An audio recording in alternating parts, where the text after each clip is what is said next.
Sir, ৩২,০০০ প্রাথমিক শিক্ষক-শিক্ষিকা নিয়োগ সংক্রান্ত যে মামলার শুনানি শেষ হচ্ছে, আপনারা মামলার সঙ্গে কেন করে যুক্ত হয়েছেন বিভিন্ন বিষয় নিয়ে, এমনকি শুনানি প্রথম থেকে শেষ পর্যন্ত পার্টিসিপেট করেছেন। তো বিষয়টি কি, আউটকাম কেমন ধরনের আসতে পারে যদি একটু বলেন। দেখুন, এই MAT 873/23 এই মামলার, অর্থাৎ যেখানে 32,000 শিক্ষক শিক্ষিকার চাকরি বাতিলের নির্দেশকে চ্যালেঞ্জ করা হয়েছিল এবং এরকম অনেক অ্যাপিল যেগুলো ইন সার্ভিস টিচাররা করেছিলেন, এগুলো শুনানি শেষ হয়েছে, সেটা তো এখন সর্বজন বিদিত। কিন্তু এখন ব্যাপার হচ্ছে যে এটা কি হতে পারে, এই প্রশ্নের উত্তর আমরা আইনজীবীরা তো দিতে পারি না, তাহলে এটা ভবিষ্যৎবাণী করা হয়ে যাচ্ছে। আমরা তবে একটা প্রেডিকশন, যেটা শুনানির সাবস্টেন্স থেকে যেটা মনে হয়েছে, সেই একটা ধারণা দিতে পারি মাত্র, ভবিষ্যৎবাণী করে দিতে পারবো না যে এইটাই হতে চলেছে। ধারণা আমার মতে এটাই, আমি যেটা বলছিলাম ও এর আগেও কাউকে একটা বলছিলাম, যে আমাদের ক্লায়েন্টদেরকে বললাম যে আমাদের মনে এটাই হয়েছে যে এখানটাতে কোর্ট যেরকম ইন্টারাকশন অ্যাডভোকেটদের সাথে করেছে, তাতে আমাদের মনে হয়েছে এরকম যে সম্ভবত ডিভিশন বেঞ্চ সিঙ্গেল বেঞ্চের অর্ডারটা খারিজ করতে চলেছে। অর্থাৎ যে অর্ডারে 32,000 চাকরি বাতিলের নির্দেশ জাস্টিস অভিজিৎ গঙ্গোপাধ্যায় তিনি যখন দিয়েছিলেন, সেই নির্দেশ খারিজ হতে চলেছে বলেই আমার মনে হয়েছে। আর এতে করে আর একটা ব্যাপার এবার স্বাভাবিকভাবে উঠে আসছে যে যদি সেটা খারিজ হয়, তাহলে বাকি অনেকেই যারা এই মামলায় বিভিন্ন অ্যাপ্লিকেশনের মাধ্যমে অংশগ্রহণ করেছিলেন, তাদের কি হতে চলেছে, তাদেরগুলোর ক্ষেত্রে কোর্ট কোনো কনসিডারেশনের তাদেরকে দিতে পারে কি না।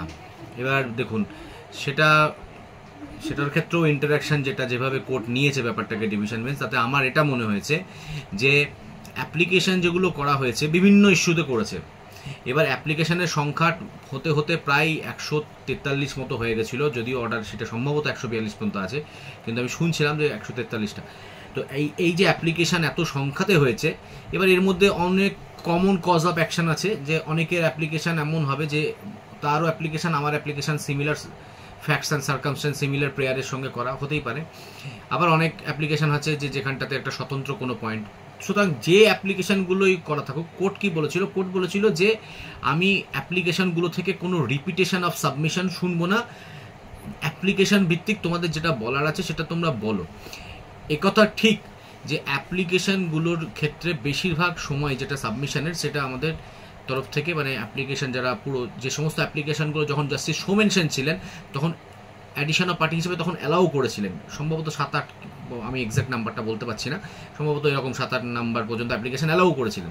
পরবর্তী কোনো অ্যাপ্লিকেশানগুলো ফর্মাল অর্ডার দিয়ে অ্যালাউ হয়নি। তার কারণ হচ্ছে জাজ সাহেব বারংবার বলেছিলেন যে অ্যাপ্লিকেশানগুলো ফর্মাল অর্ডারে অ্যালাউ করলে এগুলোকে কজ টাইটেলে নাম অন্তর্ভুক্ত করতে হবে অ্যাপেলেন্টদেরকে, সেটা তাদের পক্ষে একটা হিউজ টাস্ক হয়ে যাবে, কারণ প্রচুর অ্যাপ্লিকেশান ফাইল হয়েছে। তাতে মামলা তাড়াতাড়ি শেষ করতে চাইছেন, শুনানি ওরা যেটা চাইছেন ডিভিশন বেঞ্চ, সেটা সম্ভবপর হবে না। বা যদি ডিপার্টমেন্টকেও ডাইরেকশন দেয় যে তোমরা এই নামগুলোকে ইনক্লুড করো পার্টিস হিসেবে এই অ্যাপেলেন্টের মেমো পাঠিয়ে, সেটাও তাদের পক্ষে সম্ভব হবে না। সুতরাং সেই জায়গা থেকে দাঁড়িয়ে কোর্ট ফর্মাল অর্ডারে অ্যাপ্লিকেশন অ্যালাউ না করে বলেছিল আমি প্রত্যেকটা অ্যাপ্লিকেশনকে কনসিডার করব, সাবমিশন শুনবো, কিন্তু কোনো রিপিটেশন শুনবো না। এবার সেই অ্যাপ্লিকেশনগুলোর উপর বেশিরভাগ ক্ষেত্রে যেটা 2-3 দিন ধরে কন্টিনিউ সাবমিশন স্যার আমাদের করেছেন, বিকাশ রঞ্জন ভট্টাচার্য স্যার করেছেন। এবার তার বাইরে উনার করার পরে যে পয়েন্টগুলো বেঁচে গেছে সেগুলো সবাই ইন্ডিভিজুয়াল তার মতো করে সাবমিশন করেছে। এবার এখানটাতে আমার যেটা মনে হয়েছে, আমাদের যে পয়েন্টে যেমন আমরা অ্যাপ্লিকেশন করা ছিল, কোর্ট বারংবার জানতে চাইছে যে তোমাদের কোনো সিঙ্গেল বেঞ্চে রিট পিটিশন করা আছে কি না। এবার এই সিঙ্গেল বেঞ্চে রিট পিটিশনের ক্ষেত্রে আমরা বলেছি আমাদের করা আছে, সেই সমস্ত নাম্বারগুলো কোর্ট চেয়েছে।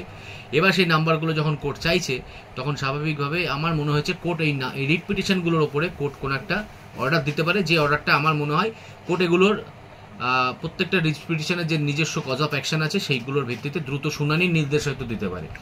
অর্থাৎ কি না, এইখানে আমি বেশি স্কোর করেছি, আমাকে চাকরি দেওয়া হোক বলে যেটা আমরা চাইছিলাম আর কি, সেই জিনিসটার সম্ভবত হয়তো নাও হতে পারে।